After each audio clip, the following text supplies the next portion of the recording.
तुम्भे क्यों अधिकार रे एही समस्त करुअछ आउ तुम्भकु एही अधिकार किए देला।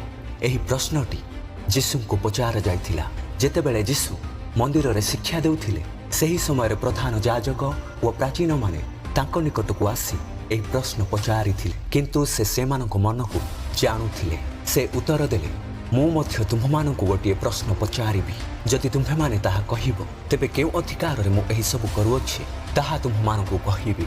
जहनंको बाप्तिस्म स्वर्गरु ना मनुष्य ठारू, सेथिरे से माने परस्पर तर्क वितर्क करी कहिबाकू लागिले, जदि स्वर्गरु बोली कहिबो से कहिबे तेबे तुम्भे माने काहेकि ताहाकू विश्वास कल नाही। जदि मनुष्य ठारू बोली कहिबो तेबे लोकमानंकू भय, कारण समस्ते जहनंकू भाववादी बोली मानुथिले। एणु से माने जीशुकू उत्तर देले, आम्भे जानु नाहु। से मध्य सेमानंकू कहिले, तेबे मु केउ अधिकार रे एही समस्त करूअछि ताहा तुम्भमानंकू कहिबी नाही।